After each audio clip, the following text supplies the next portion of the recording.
Mesdames, Messieurs, bonjour et bienvenue sur KMC Télévision. Vous êtes en train de suivre l'édition spéciale consacrée au diagnostic des finances du pays et nous allons le faire avec un expert qui est déjà sur ce plateau. Il s'appelle Jonathan Loutété, expert en questions économiques. Bonjour et bienvenue, Jonathan Loutété.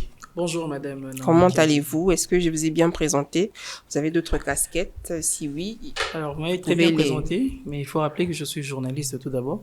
Journaliste expert, spécialiste en matière économique. Voilà. Alors, comme je l'ai dit à l'entame, nous allons faire le diagnostic en quelque sorte des finances du pays. D'entrée de jeu, nous allons commencer par les termes techniques, les termes que peut-être les profanes ne connaissent pas. C'est quoi les finances d'un pays?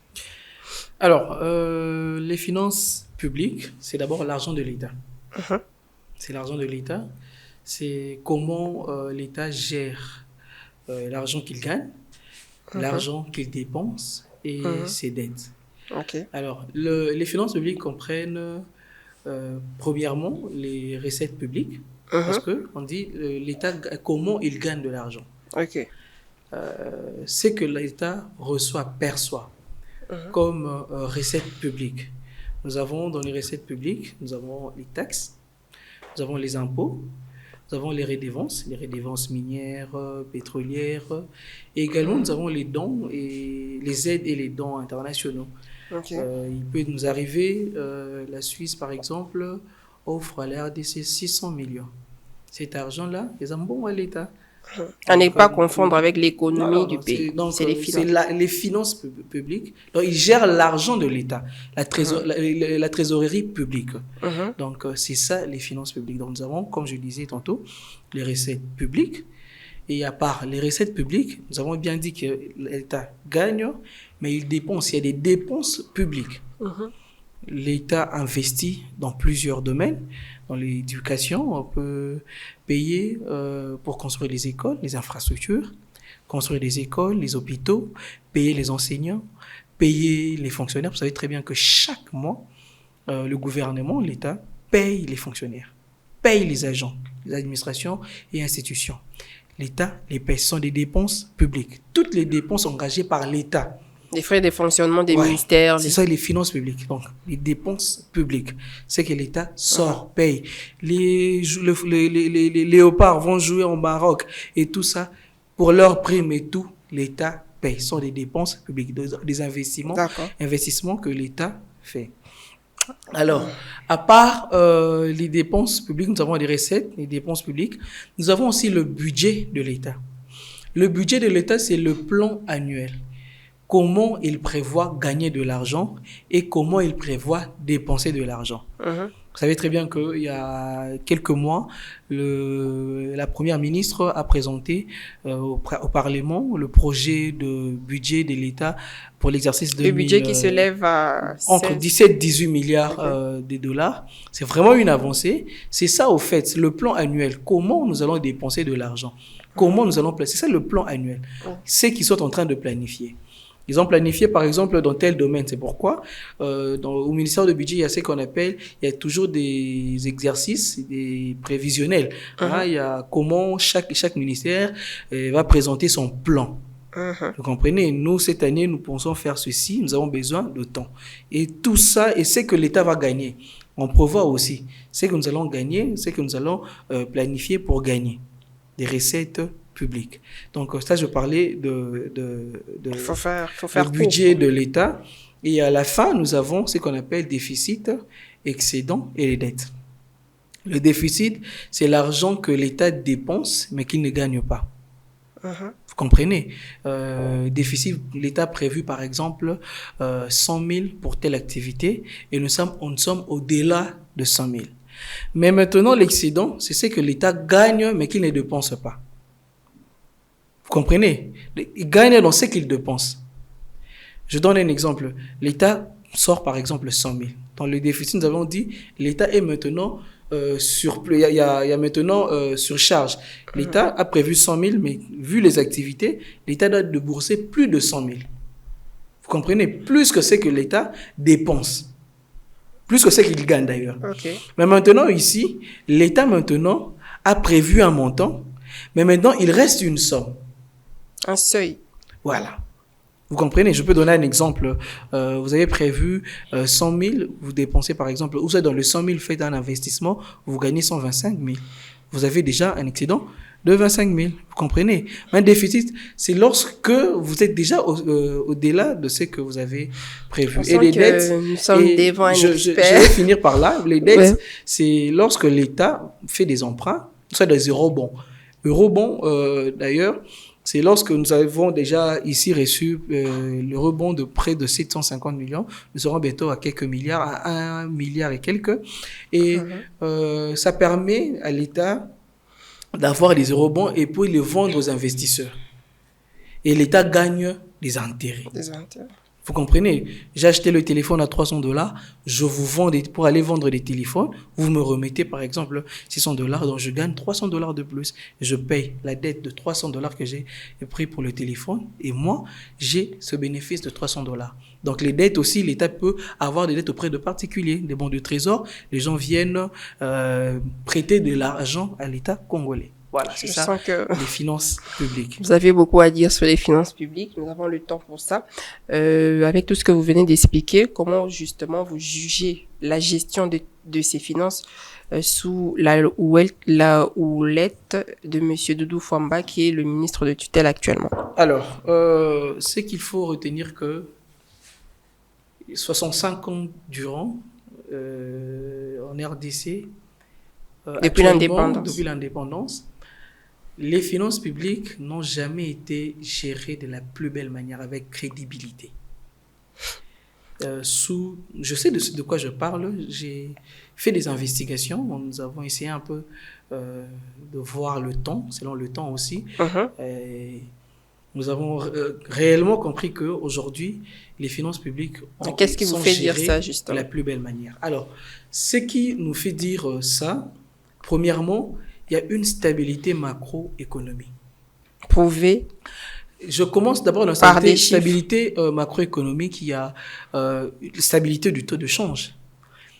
Avant, je me rappelle aux élections de 2023, nous savons tous ici, à travers une radio connue à Kinshasa, en RDC, le président de la République l'a dit. On a posé la question sur le taux d'échange. Mais le taux d'échange, ils ont quitté. Le président a dit, mais il y a un peso pesanga mutu passi. Quand le président le disait, sans flatterie, il y avait déjà une solution, et la solution, c'était l'actuel ministre des Finances. Comment?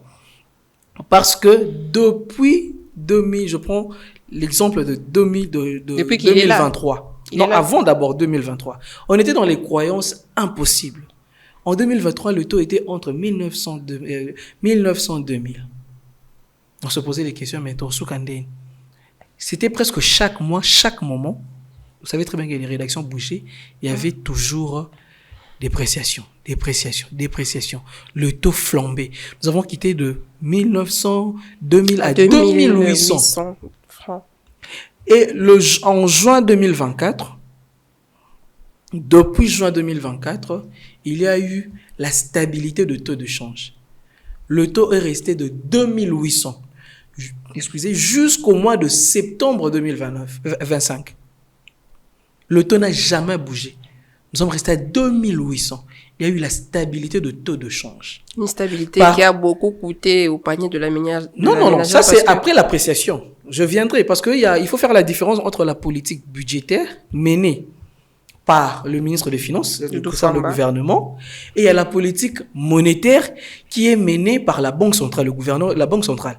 Mais il lui fallut des études en amont pour gérer la suite des décisions qui sont prises par le ministère des Finances. Alors, pour avoir un taux d'échange stable, il faut une bonne coordination politique de la politique budgétaire et de la politique monétaire. Vous comprenez? Et pendant tout ce temps-là, tout a été coordonné. Quand je dis croyance impossible, nous le savons très bien que on se disait taux dollar, ce qui est mati et qui t'a raté. On le savait tous. En septembre 2025, vous savez très bien que la Banque centrale est une institution autonome. Oui. Il y a une politique monétaire. Ce sont eux qui gèrent la politique monétaire. Et ont décidé de faire une appréciation. bien qu'elle était de manière brutale. Très brutal. Qui a failli causer même de répercussions du côté de la politique budgétaire à travers des recettes publiques. Comme je disais ici, c'est que l'État gagne avec les taxes et les impôts. Vous voyez, lorsque déjà il y a un seuil et lorsque vous baissez le taux, je donne un exemple, au foot aura déjà impôt par exemple $100. Vous comprenez, l'État gagne $100 et l'État, lorsque vous payez par exemple le taux de 100 à 28, l'État faisait le calcul avec $100, il gagnera 280 000. Mais lorsque déjà ça change, ça quitte de 280 000 à 220 000, ça perturbe. Vous comprenez? Mais aujourd'hui, tout a été stabilisé grâce à cette coordination de la politique budgétaire et de la politique monétaire. C'est cette collaboration-là, cette coordination, où la politique monétaire dit, bon, ça va, nous allons injecter les dollars, et la politique budgétaire dit, bon, d'accord, comme vous allez injecter les dollars, nous allons injecter les francs congolais pour qu'il y ait l'équilibre. C'est ça, la première des choses, la stabilité macroéconomique. Là, vous parlez des réformes de Doudou Fwamba. De réforme de Doudou Fwamba, la stabilité macroéconomique. Deuxièmement, j'ai parlé de taux d'échange.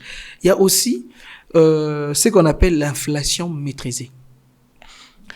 Avant l'arrivée de Doudou Fwamba, pendant 2023, avant, notre inflation était environ 15% à 25%. Actuellement, notre taux d'inflation est entre 2,5% à 2,8%. Disons 2,8%. Ce sont des vrais chiffres. Les vrais chiffres, madame. Selon les banques centrales internationales, les banques centrales du Canada et autres, pour qu'un pays soit considéré stable économiquement, son taux d'inflation doit être entre 2% à 3%. Donc, vous voulez avancer que nous sommes stables économiquement. Je vous parle de chiffres, madame. La source, c'est INES. Mais les réalités sur le terrain... J'ai des sources, je peux vous présenter. J'ai des sources, c'est INES. Vous allez voir ici. C'est quoi INES? Le tableau. Institut national de statistique. Et pour le taux de change, quand je vous le disais ici, c'est la source, c'est connu. Banque centrale, vous pouvez vérifier, vous pouvez voir ça. Aujourd'hui, actuellement, je peux vous montrer ici, j'ai le tableau ici qui est repris. Avant, nous étions arrivés même à 25%, 23%. Actuellement, depuis le mois 11, depuis le mois de novembre 2025, l'inflation est à 2,8%. 2,8%, madame. Il y a une inflation maîtrisée. Très maîtrisée. Nous venons de 25% à 2,8%. Nous sommes stables. Aussi, nous avons l'évolution de réserves internes. Une forte montée de nos réserves internes. On entendait citer réserve, tout ça. Aujourd'hui, réserve matin. Vous comprenez? Si je peux donner l'exemple pour votre économie, vous travaillez, votre argent que vous gagnez, vous avez dit, bon, d'accord, je dois épargner tel montant pour me préparer l'avenir également. Vous comprenez? En cas de choc, quand il y a un problème dans la famille, on peut faire recours à cette économie. Vous épargnez. Et aujourd'hui, cette réserve-là, par exemple, vous avez une économie, par exemple, de 70 000. Lorsque vous arrivez déjà à plus de 100 000, 200 000, ça prouve que déjà il y a eu une forte montée de réserve. Donc, il y a cette évolution de réserve économique. Il y a aussi une croissance économique forte. Notre PIB actuel est entre 6% et bientôt nous serons à 7%. J'ai des chiffres, madame, que je peux vous montrer. Je peux vous montrer. Il y a la croissance économique, vous allez voir très bien. La source d'ailleurs, c'est FMI. La source, c'est FMI, vous pouvez taper sur Internet, vous allez le voir. Actuellement, nous sommes entre 6%. Nous sommes à 6% actuellement. Et bientôt, nous serons à 7%. Nous étions d'ailleurs à 7%, nous sommes maintenant à 6%. Vous comprenez comment il y a une évolution en matière de finances publiques, madame. Vous comprenez? Il y a plusieurs réformes qui ont été menées par le ministre Doudou Fwamba. D'ailleurs, même, il y a une bonne nouvelle, il y a une notation. Notation, c'est l'accréditation que nous donnons, que le pays, c'est évalué par des agences comme Moody's, comme Standard Poor's, SP et plusieurs agences. Ces deux agences ont donné une note. Donc, notation, c'est-à-dire que Madame Naomi, est-ce qu'elle est crédible pour payer la dette? Notation de crédit.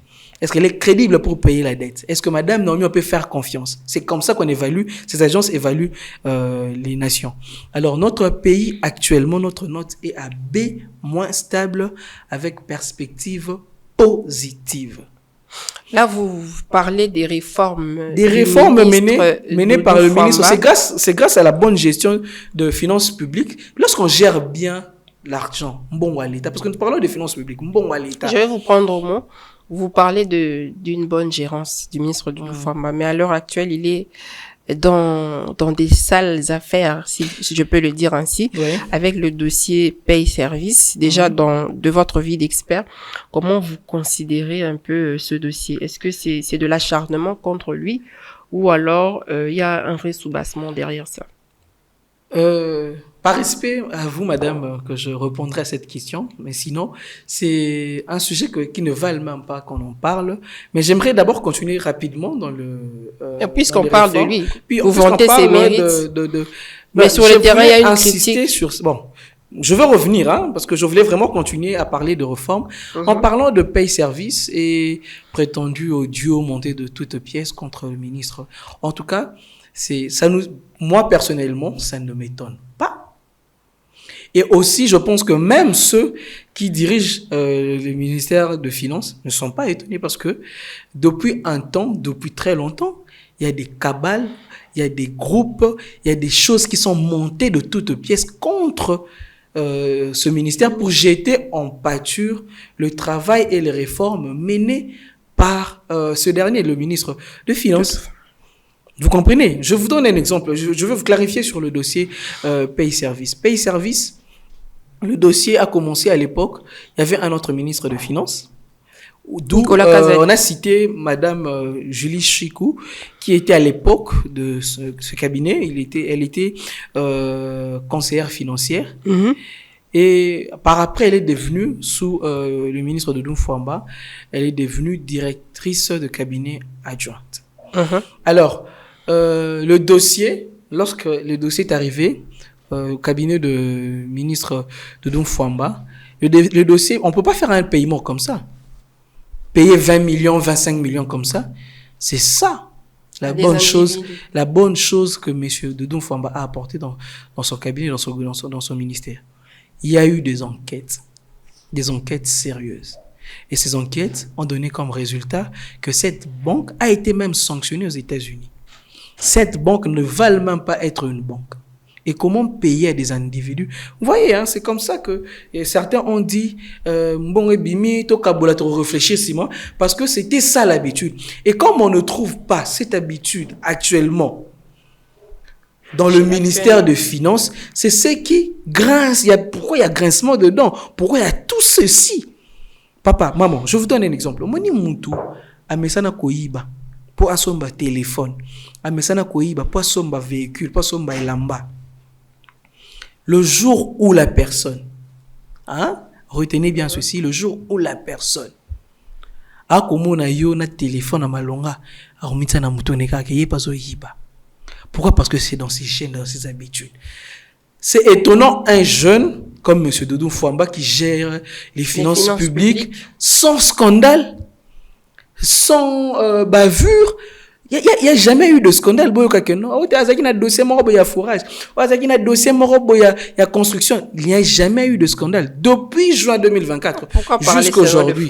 C'est un exemple. Je n'ai pointé du doigt à personne, mais je le dis clairement.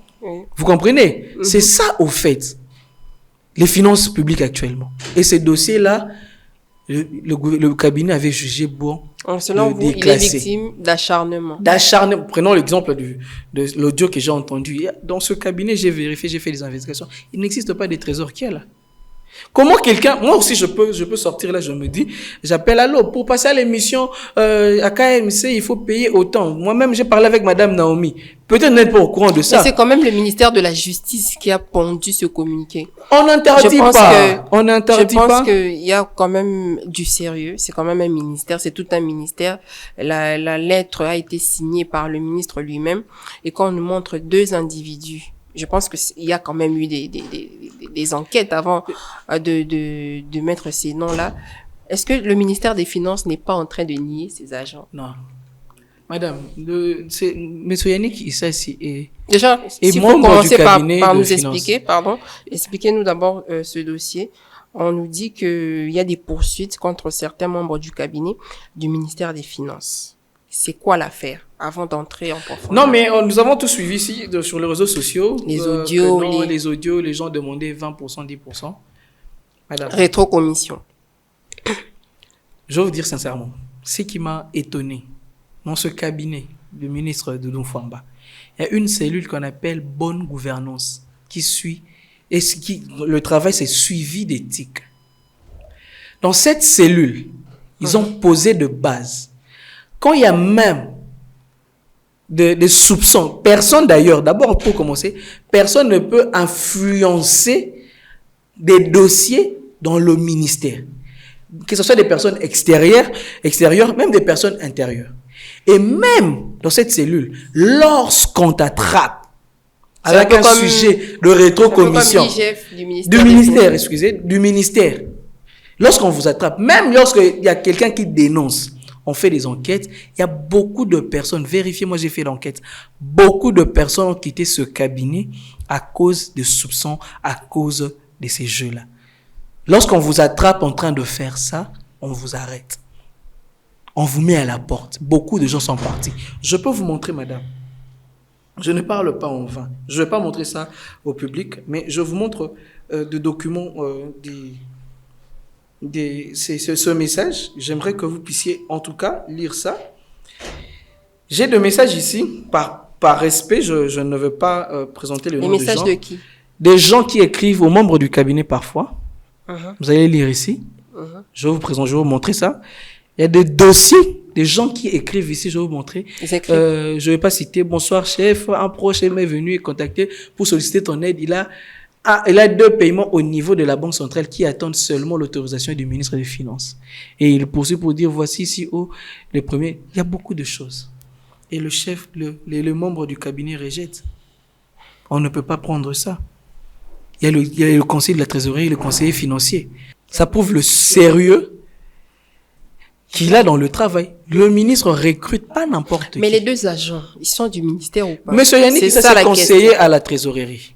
Au ministère des Finances? L'autre, je ne sais pas, j'ai fait des enquêtes, il n'est pas membre. Vous comprenez? Mais si on doit se baser sur l'audio qui circule, en tout cas, moi je vous dis que ça a été monté de toutes pièces pour jeter en pâture les œuvres du ministre et du ministère. Donc je vous dis calmement que cette affaire, comme c'est en justice, je ne sais pas comment l'affaire va évoluer, mais je vous dis, il n'y a jamais eu scandale, et je parie, j'estime qu'il n'y en aura jamais de scandale dans ce ministère, dans ce cabinet, parce que il a souvent tweeté, il a dit, cherchez encore et encore, vous n'en trouverez pas. Pourquoi? Parce qu'il sait, il est dur envers lui-même, il est dur envers ses proches, il est dur, c'est pourquoi il ne permet pas n'importe qui à s'immiscer. Vous comprenez? Qui sera content de voir un jeune, je vous ai dit ici, lorsqu'on te prive déjà, ce gagne-pain là. Les gens utilisent parfois les finances publiques, bon à l'État, pour leurs biens propres, pour leurs intérêts. Bazui, bakaboli, baro réfléchir sima, baro sala boé. C'était ça leur habitude, c'était ça. Mais lorsqu'on voit, ils voient que ce système est catalysé les sociétés. Ma campagne les a sociétés. Il y a frustration. À votre avis, d'où vient cette frustration? Mais de gens, bon, je ne vais pas citer des noms, je n'ai pas aussi de noms à citer, mais je te dis clairement qu'il y a des frustrations de gens, sont parfois frustrés, des gens sont mécontents de voir un jeune réussir là où ils ont échoué. de gens qui ont les cœurs, en tout cas, baby, parce que un jeune est en train de réussir et de bien faire Monsieur Jonathan Lutete. Mais je te rassure, madame, qu'il n'y a pas de corruption, il n'y aura pas de scandale dans ce cabinet. Il y en a pas. Vous avez déjà entendu, madame, monsieur Doudou Fwamba. Il y a une première fois à toute chose. Mais d'ailleurs, s'il y a une première fois en toute chose, mais où est le nom de cité de monsieur Doudou Fwamba? Pourquoi on attaque son cabinet? Pourquoi on commence par monsieur Yannick Issassi? Parce qu'il y a un plan. On veut déstabiliser le cabinet, on veut jeter en pâture. On veut montrer au chef que le résultat que vous avez trouvé là, c'était un mauvais résultat. C'est lui qui a répondu aux soucis du chef. C'est lui qui a stabilisé le taux de change. C'est lui qui a donné du sérieux, madame. Je réponds à cette question parce que j'ai du respect envers vous. Mais honnêtement, c'est une question même qu'on ne devrait même pas en parler parce que comment de gens, on donne sens et valeur à ceux qui disent du n'importe quoi. Monsieur Jonathan, vous avez parlé de multiples pressions qui pèse sur le ministre des Finances. De quelle pression parlez-vous exactement? Non, vous le voyez, vous le savez très bien. Il y a d'abord quand il y a la gestion de la trésorerie, la politique budgétaire, il y a aussi trois cas qu'il faut relever. Il y a la pression sociale. Les gens viennent réclamer leurs salaires, les factures. Vous savez combien? Parce que lorsqu'il y a budget de l'État, lorsqu'il y a une nouvelle planification, il y a des dettes. Il y a des gens qui réclament des dettes il y a 25 ans, il y a 50 ans. Il y a des factures qu'il faut payer. Il y a des pressions sociales. Mais il faut savoir aussi, il y a une récurrence de la situation sécuritaire. J'ai oublié de dire un truc. Pendant que toutes ces stabilités macroéconomie, l'évolution de réserve de change et tout, taux d'inflation maîtrisé, tout ceci se passe pendant que notre situation sécuritaire se dégrade, s'empire. Vous savez, il y a d'autres personnes qui ont géré les finances publiques. Il y avait seulement 3 chocs endogènes. Il y avait juste, par exemple, de paiement et il y avait instabilité de taux de change. Mais bien qu'il y a cette situation sécuritaire qui se dégrade avec la prise de certaines villes, on doit mobiliser de l'argent, payer nos phares d'essai, acheter des matériels, combattre sur le terrain. Il y a une forte pression. Et ça, c'est quelque chose que l'État ne peut jamais hésiter. Et aussi, il y a un facteur qui est du développement. Il faut payer les infrastructures. Il faut investir les infrastructures, investir dans l'éducation, investir dans les hôpitaux, beaucoup de choses. Aujourd'hui, Doudou Fwamba est le seul ministre lorsqu'il parle avec précision des infrastructures en RDC. L'autre fois, vous avez suivi, il a parlé avec précision. Il a dit, la ville fasse les assainissements, mais nous, les constructions de routes. Vous voyez comment ça change des choses. Et sur le terrain, ça se sent. C'est pourquoi même je veux revenir pour ajouter certains détails. Même, revenons d'abord pour le choc sécuritaire. En 2016, à moi quand je me trompe, 2016, il y a juste eu un choc de matières premières. Il y a eu directement instabilité de taux de change. Mais depuis juin 2024 jusqu'à aujourd'hui, on a vécu l'appréciation pendant la situation de guerre. Vous voyez. Bon, aujourd'hui, quelle est la situation, la situation macroéconomique de l'Ukraine et des pays qui vivent dans la guerre? Mais nous, il y a cette stabilité. Aussi, il faut rappeler, madame, cette confiance qu'il y a maintenant du côté de la coopération monétaire financière internationale avec des partenaires FMI. Aujourd'hui, nous avons conclu 2 revues. Il y a 2 programmes. Il y a FEC, Fonds élargi de crédit, et aussi il y a FRD. Vous comprenez? Tout ceci, c'est parce que il y a une bonne gestion avec crédibilité. Il y a aussi avec responsabilité de finances publiques. Tout le belambon à l'État, on a commencé par parler de ça, des finances publiques. Vous comprenez? Des finances publiques. Non seulement ça, on parlait ici des finances publiques, c'est la mobilisation de recettes. Madame, si vous gagnez $1000, vous saurez bien faire des dépenses. Si vous gagnez $10,000, vous saurez bien faire des dépenses. Aujourd'hui, il y a une forte mobilisation de recettes. Je veux vous dire, les assignations de l'année passée, au mois d'octobre, les régies financières ont collecté, l'assignation a dépassé plus de 100 et, avec précision, plus de 104,8%. Plus que même, on avait prévu gagner, ce qui était prévu. Je vous ai dit, dans le budget de l'État, on prévoit, ce que l'État va collecter et ce que l'État va gagner. Ce que l'État avait prévu collecter le gouvernement de Doudou Famba avec des régies financières ont fait, plutôt le ministère de Doudou Famba et le ministère de Finances avec Doudou Famba ont fait plus de 104,8%, plus que même ce qui a été prévu. Une forte mobilisation de recettes. Et même encadrer ces mobilisations de recettes. Ils ont, il y a la facture normalisée qui est venue en G pour apporter, pour épauler, pour aider, au fait, améliorer les recettes du côté de la TVA. La facture normalisée, les gens payent. Vous savez que lorsque vous achetez un pain, il y a des textes prévus. Vous comprenez? Mais avec la facture, vous savez que non, il y aura plus, c'est que vous payez avec ce pain-là, directement, l'État perçoit. C'est pourquoi le ministère avait dit, les anormalités. Avec la facture normalisée, qui est une grande réforme. Prenons une autre réforme. Aujourd'hui, récemment, nous venons de voir des recettes pétrolières qui passent de 4 milliards par mois à 79 milliards. Pourquoi? Parce que il y a eu un suivi rigoureux, il y a eu une responsabilité dans la gestion de finances publiques. On gère les finances publiques avec responsabilité. Madame, une bonne nouvelle d'ailleurs. Une bonne nouvelle. Essamalgue, c'est un groupe d'action d'anti-blanchiment d'Afrique orientale et australe. Hein. Il y a l'Éthiopie, l'Afrique du Sud et autres. Venez de faire, ils ont rencontré le ministère des Finances. Ils ont vérifié les dispositifs de réforme et tout. Ils ont sorti la RDC de la liste grise. De la liste grise. Bien sûr, nous étions de la liste grise. Il y a des notations. Je venais de parler des notations ici. Madame, il y a une avancée. Significative. La gestion, ce n'est plus question, c'est pourquoi il y a grincement dedans. Ce n'est plus question to zumbongo, to kaboli. C'est maintenant que non, to zumbongo, to sali musala. Lorsque l'argent sort, bah, pesinze, la poba tonga nzela ezo tongama. Il n'y a pas de oh, mbongo ezo sanga, non.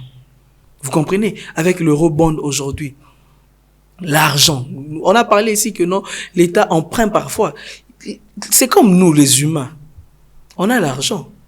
Si on a eu salaire, par exemple, je donne un exemple, $1,000, je paye par exemple loyer 200 ou $300, je reste avec 700. D'autres besoins, ça me prend par exemple 400. Je reste avec $300. Ces $300-là, comme j'ai dit, j'ai un bon billet à réserve.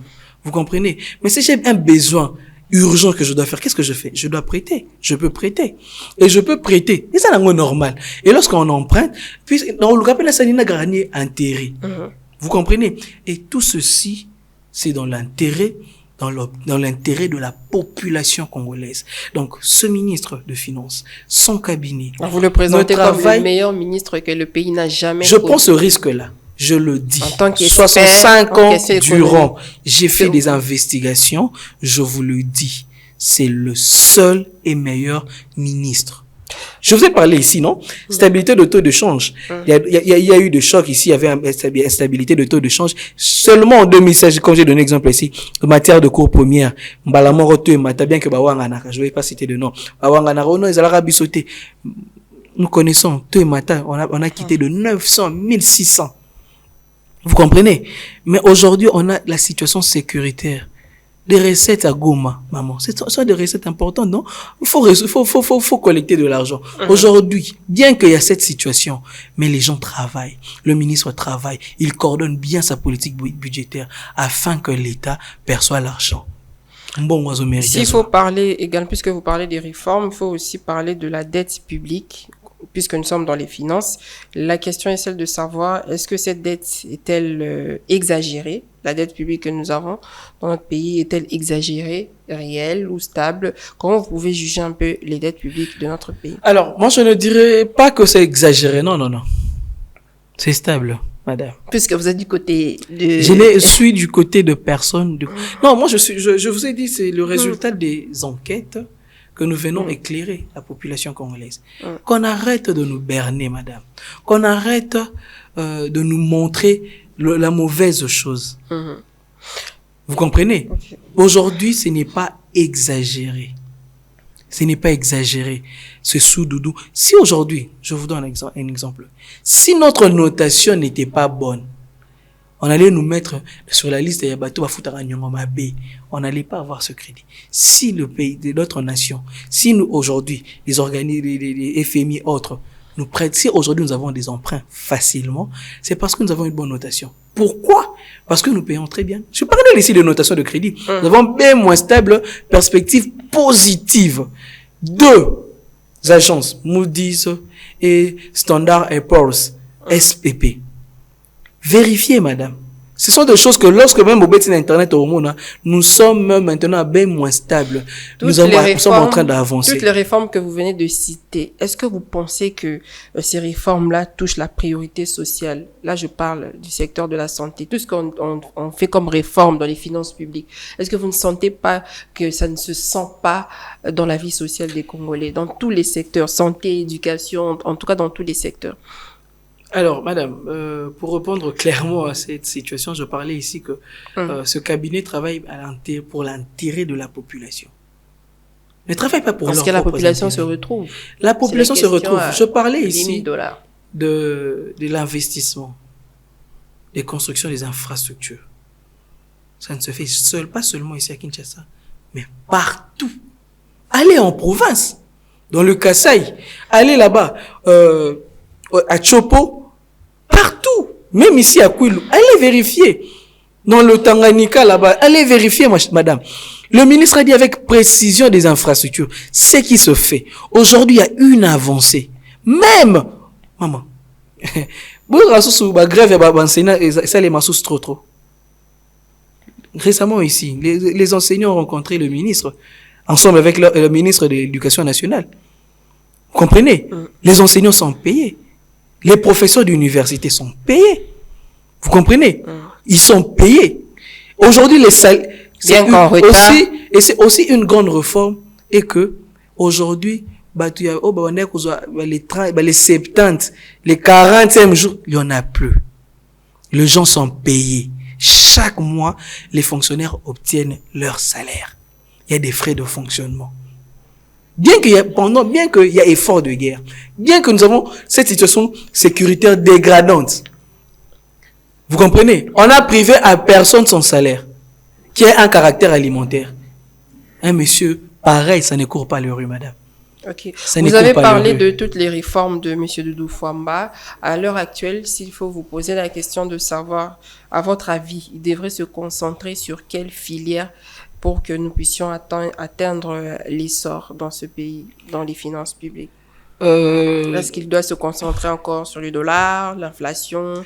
Non, ça, ce sont déjà des choses, bon, on peut pas dire des acquis, mais ce sont des choses déjà que le ministre a déjà posé de donc pour vous, tout est parfait déjà? Non, je dis pas tout est parfait, non, ça, c'est exagéré. Mais il y a des avancées, c'est ce que j'insiste. J'ai dit qu'il y a des avancées. Parce que nous sommes déjà en train de clôturer. Oui, nous sommes en train de clôturer, ce sont des avancées, madame. Aujourd'hui, beaucoup de choses sont faites. Le ministre est en train de mobiliser la mobilisation de recettes. On a parlé ici. Une forte mobilisation de recettes. Stabilité de taux de change et tout ceci. Oui, mais où est-ce qu'il doit appuyer? C'est ça, en fait, ma question. Là où il doit appuyer, c'est moi je le dis aujourd'hui, ministre Doudou Fwamba, restez encore et encore rigoureux dans la gestion de la trésorerie publique. Parce que, je parlais ici, pour avoir la stabilité du taux de change, il faut avoir une bonne politique budgétaire et une bonne politique monétaire. Si il y avait une mauvaise gestion de la politique budgétaire, on n'allait pas avoir ces taux, on allait vivre des dépréciations encore et encore. Nous l'avions vécu dans ce pays, où il y avait une mauvaise gestion avec des urgences du côté de la politique budgétaire. Et on a vécu de conséquences. Comment le taux? Moi, je le dis encore, le ministre doit encore que rien. Toute cette pression-là, d'ailleurs, il reste un peu imperturbable, mais qu'il insiste encore. Parce que lorsqu'on gère très bien, lorsqu'on gère avec rigueur les finances publiques, l'argent de l'État et que Nessika et Bongi, ça va en tout cas aider à bien faire la mobilisation de recettes, à bien entamer les choses. Alors, nous sommes arrivés à la fin, excusez-nous pour de vous avoir coupé la parole. Nous sommes arrivés à la fin de cette même un mot de conclusion, non? Oui, bien sûr, c'est ce que c'est ce que j'ai m'apprêté à faire. Okay. Si vous avez un mot par rapport à ça, nous avons passé en revue en tout cas les réformes, les défis auxquels fait face ce ministère des Finances, les finances publiques de manière générale. Le mot de fin que vous avez, si vous avez des propositions ou une conclusion à faire quant à ce. Alors, il y a un illustre serviteur, bon, vous le connaissez, le frère Branham. Vous êtes branhamiste? Je ne suis pas branhamiste, je suis chrétien, mais j'aime cet exemple. Il dit, si vous avez un pasteur qui vous conduit jusqu'au baptême du Saint-Esprit, il faut s'accrocher. Ah, Il peut vous amener loin. Pourquoi je dis ceci? Les finances publiques, c'est une partie sensible de l'État. Et il faut un bon gestionnaire, un très bon gestionnaire. Et aujourd'hui, le pays, le chef de l'État, a cette chance, le gouvernement Somino a cette chance d'avoir ces bons gestionnaires. J'insiste. Ces bons gestionnaires. Je vais vous donner des exemples, madame. Vous connaissez Manuel Chang, qui fut ministre de Finances au Mozambique. Monsieur Manuel Chang a été ministre des Finances pendant plus de 10 ans. Pourquoi? Parce que sa rigueur a donné de la valeur aux finances publiques. C'est pas seulement monsieur Manuel Chang. Il y a eu Trevor. Non, laissez-moi parler, madame. Je donne des exemples. Il y a des pays qui prennent très au sérieux le ministère des Finances publiques. Parce qu'ils savent que, c'est comme vous. Vous comprenez? Je vous donne un exemple de Trevor Manuel, le ministre des Finances sud-africain, qui a fait près de 13 ans, je crois. 13 ans pour gérer les finances publiques. Parce qu'il gérait avec rigueur. Parce qu'il gérait avec sérieux. Il menait très bien la politique budgétaire. Il n'est pas le seul. Je vais vous citer parce que le nom semble un peu plus difficile. Il y a monsieur, il y a Wolfgang Schäuble en Allemagne, qui a fait 7 ans avec Angela Merkel. Pourquoi? Parce qu'il y avait une bonne gestion des finances publiques. Il y avait ce président singapourien, Tharman Shanmugaratnam. C'est pas pour rien que je donne ces exemples. Ça prouve que cette partie sensible du pays, et comment est gérée. Vous savez que le président Tharman, qui a géré les finances publiques pendant 7 ans et 9 mois, est devenu par après même le président de la République. Vous voyez, il a très bien géré la politique budgétaire, les finances publiques du Singapour. Il n'est pas le seul. Permettez-moi de prendre le dernier exemple, madame. Le dernier exemple. Le Gordon Brown du Royaume-Uni. Qui a géré, c'est le dernier. Le dernier, Gordon Brown. Merci beaucoup. Gordon Brown qui a géré pendant 10 ans. Moi, je veux dire, permettez-moi, je laisse un dernier message au peuple congolais aujourd'hui, et que même le chef de l'État doit le savoir, que Doudou Famba est la réponse à cette question qui se posait sur le taux de change. Et aujourd'hui, nous avons quelqu'un qui gère avec sérieux, rigueur, avec amour, qui a rendu même nos finances publiques, même notre taux de change très crédible. Et c'est monsieur, ça ne court pas les rues. Et c'est un ministre de Finances, pas comme les autres. Alors, je tiens aussi à vous remercier, à remercier aussi la chaîne KMC pour le temps que vous m'avez accordé. Voilà. Alors, c'était là l'édition spéciale consacrée au diagnostic des finances du pays. Merci à tous de nous avoir suivis. Le programme continue sur votre chaîne. Au revoir. Au revoir.